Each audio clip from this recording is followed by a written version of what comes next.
كتابه المجيد. بعد أعوذ بالله من الشيطان الرجيم. بسم الله الرحمن الرحيم. لتبلغن في أموالكم وأنفسكم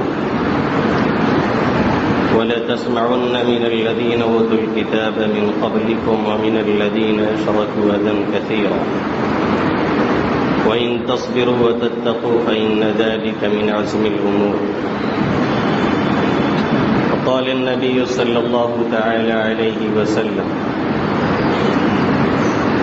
من مات ولم يغز ولم يغم ولم يحدث به نفسه مات على شعبة من نفاق، أو كما قال سيدنا وهادينا محمد صلى الله تعالى عليه وسلم.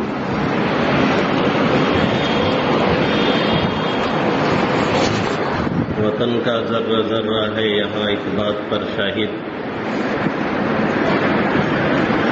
وطن کا ذرہ ذرہ ہے یہاں اس بات پر شاہد،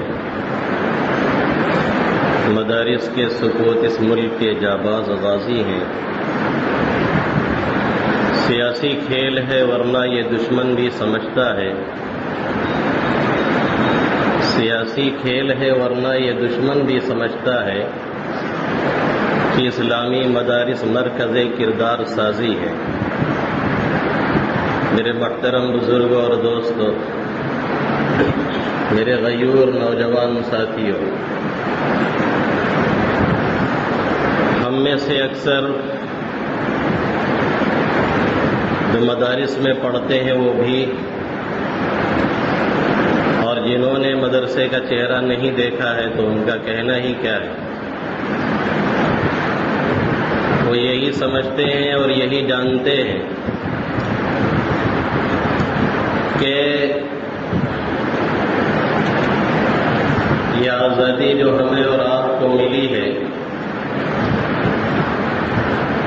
اس آزادی کا کھیل 2020 کی طرح سے چل رہا تھا، اور نعوذ باللہ 2 گیند پہ 10 رن چاہیے تھا اور گاندھی جی نے آ کر کے 2 چھکا مار دیا اور آزادی مل گئی.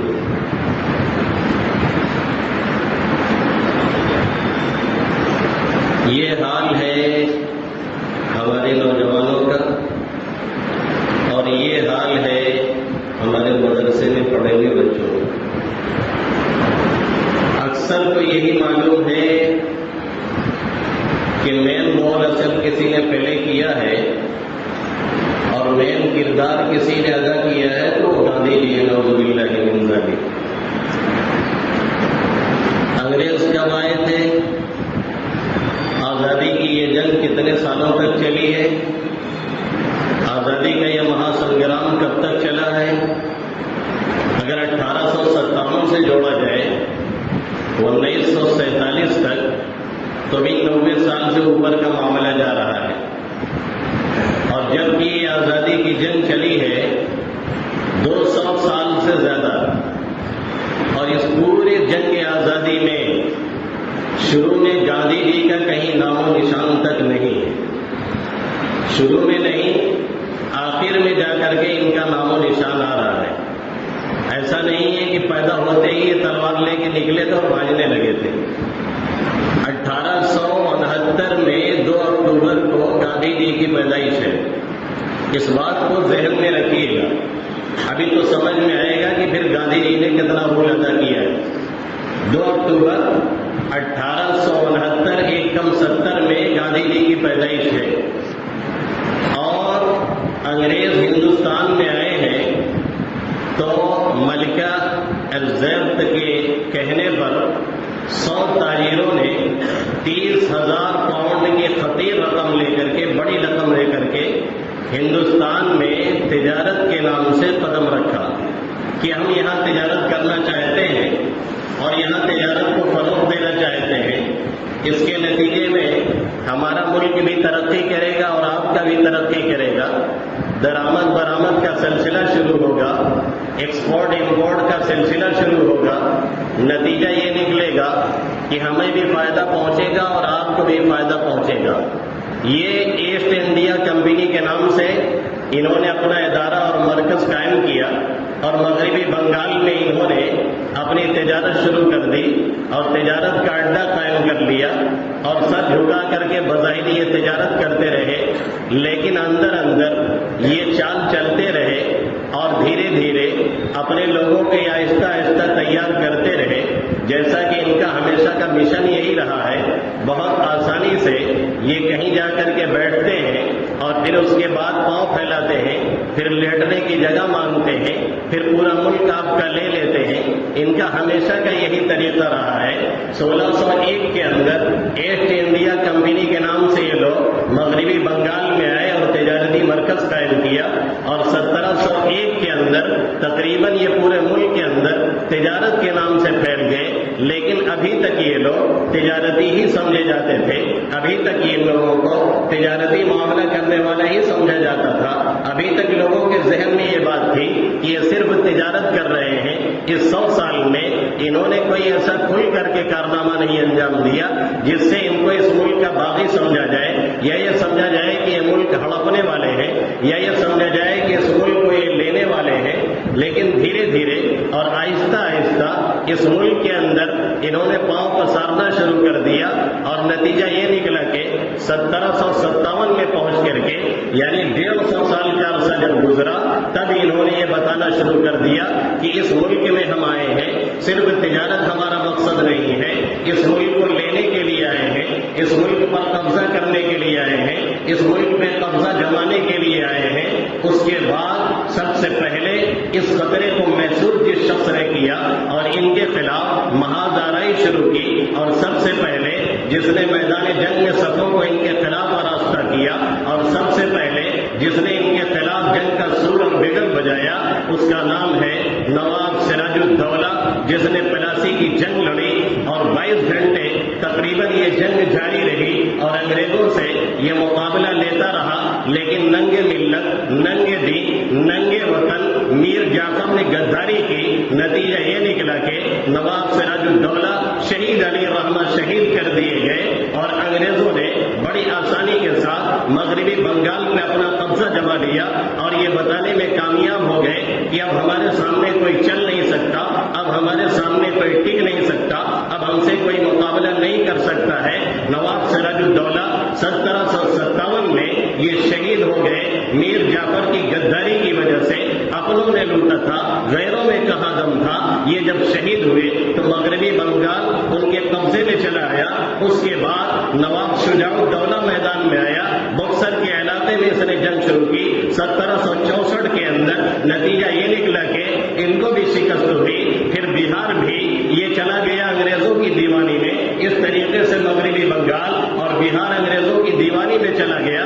پھر اس کے بعد دنیا جسے شیر میسور ٹیپو سلطان شہید علی رحمہ کے نام سے جانتی ہے، جن کی پیدائش 1731 میں ہے اور جن کی شہادت 1799 میں ہے، 1799 میں ہے، یہ شیر میسور مقابلے کے لیے آیا، اور جب تک یہ زندہ رہا انگریزوں کو یہ جرأت نہیں ہوئی، جب تک یہ زندہ رہا انگریزوں کو یہ ہمت نہیں ہوئی، جب تک یہ زندہ رہا انگریزوں کو یہ کہنے کی کبھی جرأت نہیں ہوئی کہ ہندوستان ہمارا ہے، یا ہندوستان میں ہماری حکومت چلے گی، یا رعایا یہاں کی ہوگی اور حکم ہمارا چلے گا۔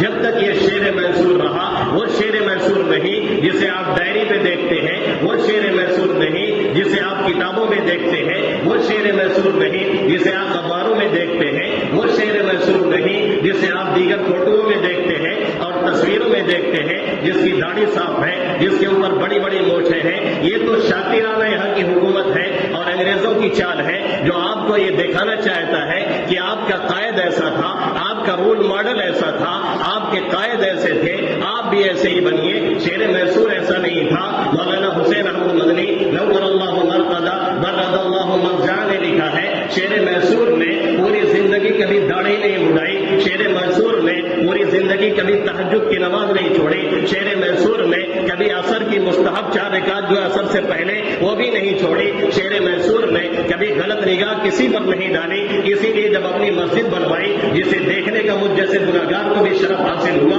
تو اس نے اعلان کیا تھا اس میں امامت کا فریضہ وہ انجام دے جس کی اثر کی پہلے کی سنت نہ چھوٹی ہوئی ہو، اس میں امامت کا فریضہ وہ انجام دے جس کی تہجد تک نہ چھوٹی ہوئی ہو۔ کوئی آگے نہیں بڑھ رہا ہے تو پھر شیر میسور خود ہی بڑھا اور کہنے لگا الحمدللہ میں نے آج تک یہ کام نہیں کیا ہے اور میں نے ہمیشہ اس کی پابندی کی ہے، بالغ ہونے کے بعد سے میری نماز ایک بھی نہیں چھوٹی ہے، اس لیے میں آج امامت کرتا ہوں۔ یہ ہے شیر میسور ٹیپو سلطان شہید علی رحمہ 1792 کے اندر انہوں نے جنگ شروع کی اور یہ کے بعد دیگرے 4 جنگیں انگریزوں سے لڑی گئی۔ 1792 کے اندر سے یہ جنگ شروع ہوئی اور یہ کے بعد 4 جنگیں میسور شیر میسور نے انگریزوں سے لڑی ہے، جس میں ایک کے بعد دیگرے یا تو فتح ہو رہی ہے یا تو صلح ہو رہی ہے۔ چوتھی جنگ جو آخری جنگ ثابت ہوئی جس میں میر صادق نے آپ سے غداری کی اور جو دریا کا راستہ ہے جہاں سے انگریز آ نہیں سکتے تھے، جہاں سے انگریز حملہ نہیں کر سکتے تھے، ادھر ایک دروازہ ہے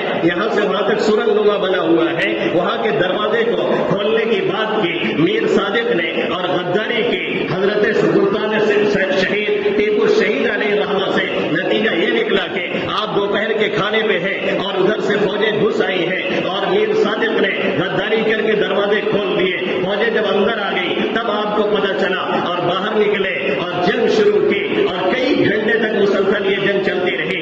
انگریز پیشکش کرتے رہے آپ ہتھیار ڈال دیجیے، یہ علاقہ آپ کو دیا جائے گا، آپ ہتھیار ڈال دیجیے، یہاں کی حکومت آپ کو دے دی جائے گی، آپ ہتھیار ڈال دیجیے، آپ کے لیے یہ سب تمام چیزیں انتظامات کر دیے جائیں گے۔ وہ تاریخی جملہ اس شعر نے تب کہا تھا، شعر کی ایک دن کی زندگی گیٹوں کی 100 سالہ زندگی سے بہتر ہے، اور نتیجہ یہ نکلا کہ 1799 میں ٹیپو سلطان شہید علیہ رحمہ کو میسور کے علاقے میں شہید کر دیا گیا، اور جنرل ہارس کو جب پتا چلا کہ اتنا بڑا مجاہد یہ شہید کر دیا گیا ہے تو وہاں سے سفر کر کے آیا اور آپ کی لاش پہ اور آپ کے سینے پہ کھڑے ہو کر کے اس نے چگنا کہا تھا آج سے ہندوستان ہمارا ہے، اب ہندوستان میں ہمارا کوئی مقابل نہیں ہے۔ یہ نتیجہ نکلا کہ حضرت ٹیپو سلطان شہید ہوئے، انگریزوں نے اعلان کر دیا اب ہندوستان ہمارا ہے، انگریزوں نے کہہ دیا اب حکومت ہماری ہے، انگریزوں نے کہہ دیا ہندوستانی ہے، لیکن راج ہمارا چلے گا، سامراج ہمارا چلے گا، طاقت ہماری ہوگی، پاور ہمارا ہوگا، قوت ہماری ہوگی، حکومت ہماری ہوگی، کانسٹیٹیوشن ہمارا ہوگا، قوانین ہمارے نافذ ہوں گے، اب دوسرا کوئی ملک میں نہیں ہے۔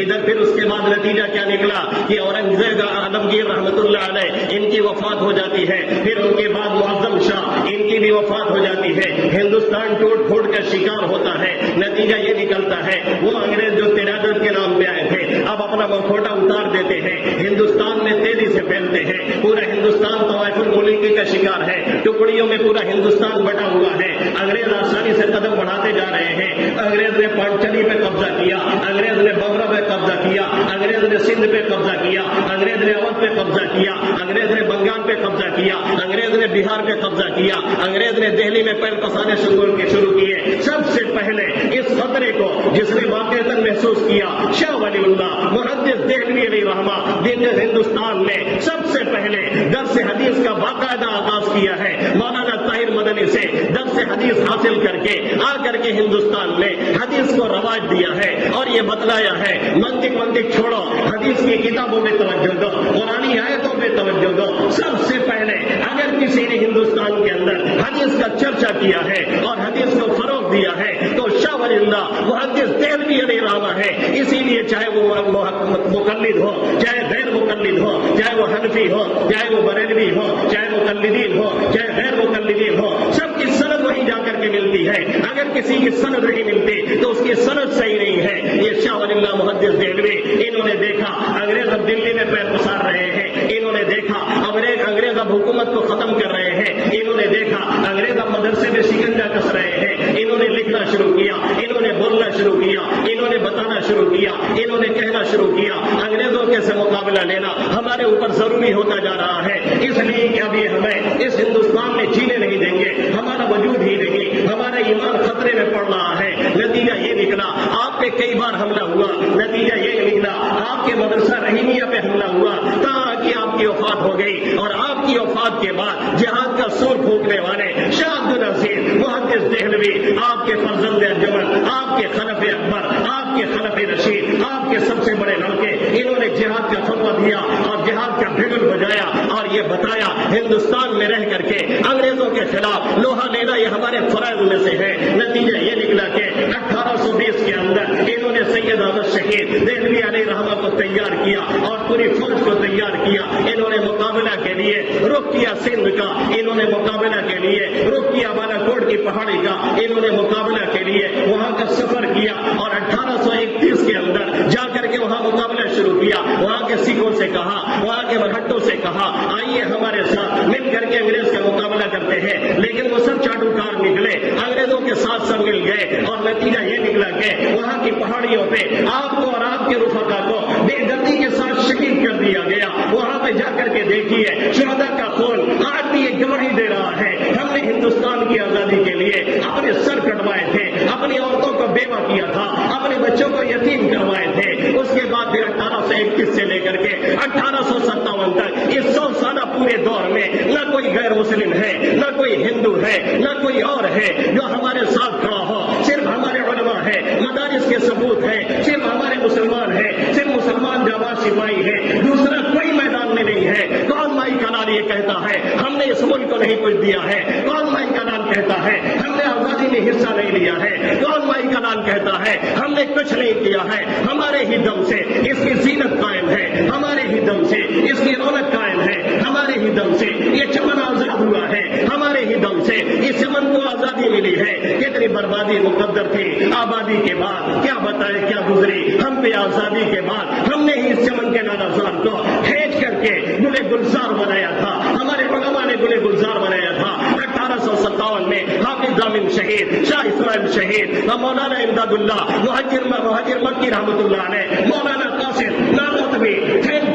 جن کا دماغ چلتا تھا شاہوں کی طرف سے, ان لوگوں نے مل کر کے انگریز کے خلاف متفقہ فیصلہ دیا. 2 محاذ بنائے گئے, ایک امبالہ کے محاذ پر اور ایک شاملی کے علاقے میں, اور انگریزوں سے جنگ شروع کی گئی. لیکن وسائل کی قلت کی وجہ سے, اپنوں کی غداری کی وجہ سے پھر بھی یہ جنگ ناکام ہوئی اور نتیجہ یہ نکلا حافظ ضامن شہید ہوئے, شاہ اسماعیل شہید ہوئے, مولانا مہاجر مکی کو زخم آیا, مولانا قاسم نانوتوی کو زخم آیا. پھر مولانا قاسم نانوتوی انڈر گراؤنڈ ہو گئے. پھر 1861 میں وائسرائے برطانیہ نے لکھ کر کے پوچھا ذرا یہ بتاؤ ہندوستان میں کیسے ہمارا قدم چم سکتا ہے, کیسے ہم اپنے قدم کو چما سکتے ہیں, کیسے ہم اپنے قدم کو وہاں بسا سکتے ہیں. یہاں سے لکھ کر کے یہاں کے منافقوں نے, یہاں کے دلالوں نے, یہاں کے سازش کرتاؤں نے, یہاں کے انگریزی تلوے چاٹنے والوں نے, ویر جسے کہتے ہیں ساورکر, جس نے 9 مرتبہ انگریزوں سے معافی مانگی اور معافی کا لیٹر ایک بار نہیں 9 مرتبہ لکھا, جسے بھاجپا والے اپنا آدرش مانتے ہیں اور ویر مانتے ہیں, اس غدار نے اور ایسے جیسے لوگوں نے انگریزوں کو لکھا کہ یاد رکھو یہاں پہ سب سے زیادہ لڑنے والے علماء کرام ہیں, اور یہاں پہ اگر مقابلہ اب تک کیا ہے تو مسلمانوں نے کیا ہے, اور ان کو ختم کرنا ضروری ہے. ان جذبہ جہاد ختم کیا جائے گا تبھی ہمارا قدم جمے گا, اور جذبہ جہاد ختم کرنے کے لیے 2 چیزوں کو ختم کرنا ضروری ہے. ایک ان کے قرآن کو ختم کر دیا جائے, دوسرے ان کے علماء کو ختم کر دیا جائے, سارا کام تمام ہو جائے گا. نتیجہ یہ نکلا 1861 سے لے کر کے 1864 تک, 1861 سے لے کر کے 1864 تک صرف 3 سالوں میں 3 لاکھ ہمارے قرآن کریم کے دوستوں کو جلایا گیا, 3 لاکھ قرآن کریم کو جلا کر کے راکھ کر دیا گیا, اور تقریباً 52,000 51,000 علماء کرام کو شہید کیا گیا, پھانسی کے پھندے میں لٹکایا گیا. دلی کے چاندنی چوک سے درہ خیبر تک, یہ میں نہیں لکھتا, یہ آپ نہیں لکھتے, ہمارا مورخ نہیں لکھتا, انگریز خود لکھتے ہیں. ہماری آنکھوں نے دیکھا دلی کے چاندنی چوک سے درہ خیبر تک کوئی درخت ایسا نہیں تھا جس پہ علماء کے پھندے پھانسی میں نہ لٹکے ہوئے ہو, جس میں علماء کی لاشیں پھانسی کے پھندے میں نہ لٹک رہی ہو, جس میں علماء کی گردنیں نہ لٹک رہی ہو. چم چم کر کے علماء کو نشانہ بنایا گیا, مدارس کو نشانہ بنایا گیا. انگریزوں کے آنے سے پہلے 1000 مدرسے دلی میں چلتے تھے, انگریزوں کے قلم چلنے کے بعد سارے مدارس شہید کر دیے گئے, بیلڈوزر چلا کر کے تہہ نہل کر دیا گیا. 1857 کی اس جنگی ناکامی کے بعد اس بے دردی کے ساتھ ہمیں مارا گیا. مسلمان جہاں بھی دکھتے, داڑھی ٹوپی والا کوئی دکھتا, اسے پکڑ کے لایا جاتا, سور کی کھالوں میں بھر کر کے اسے دریا میں پھینکا جاتا, اس کے اوپر گولیاں چلائی جاتی, توپ کے دہانے میں باندھ کر کے توپ کے دہانے کو کھول دیا جاتا, جس سے جسم چھلنی ہو جاتا. ہم ہی تھے جو پہنچے سرے دار, لیکن ہماری وفاؤں سے انکار کیوں ہے؟ اس طریقے سے جنگ چلتی رہی. ابھی گاندھی کا جنم نہیں ہوا ہے, ابھی گاندھی دنیا میں آیا نہیں ہے. جس گاندھی کو آپ آدرش مانتے ہیں, جس گاندھی کو آپ آئیڈیل مانتے ہیں, جس گاندھی کا آپ نام جانتے ہیں, مدارس میں پڑے ہوئے بھی جسے سمجھتے ہیں گاندھی نے سب کچھ کیا ہے, اور باہری دنیا والے تو سمجھتے ہی ہیں ابھی گاندھی پیدا بھی نہیں ہوا ہے. گاندھی کب پیدا ہوا؟ 1866 میں مولانا قاسم نانوتوی علیہ رحمہ نے پھر پیترا بدلا اور دارالعلوم دیوبند کی بنیاد رکھی اور سمجھ لیا کہ اب اس طرح سے مقابلہ ٹھیک نہیں ہے, دوسرے پیترے سے کیا جائے, اب پڑھنے پڑھانے کا سلسلہ کیا جائے, ایجوکیشن کو عام کیا جائے, دل و دماغ میں بٹھایا جائے. انگریز سب سے بڑے دشمن ہیں, ان کا مقابلہ کیسے کرنا ہے, ایسے افراد تیار کیے جائیں. جمعیت کا قیام کیا گیا اور کوئٹ انڈیا چھوڑو تحریک کا آغاز کیا گیا, اور اس میں ایک لڑکا پڑھتا ہے جس کا نام شیخ الہند مفتی محمود الحسن ہے. یہ جوان ہوتا ہے, یہ پلتا ہے, یہ بڑھتا ہے, اس کے دل و دماغ میں انگریز سے نفرت ٹوٹ ٹوٹ کے بھری ہے اور اتنی بھری ہوئی ہے. یہ خود کہتا ہے اگر کوئی سور بھی انگریز کا مخالف ہوگا تو وہ سور بھی مجھے پسند ہوگا, اس لیے کہ وہ انگریزوں کا مخالف ہے. اور جس کے بارے میں انگریز خود لکھتا ہے اگر شیخ الہند کے جلا کر کے راکھ کر دیا جائے اور اس کی راکھ کو سونا جائے تو بھی انگریز کی مخالفت کی بو آئے گی.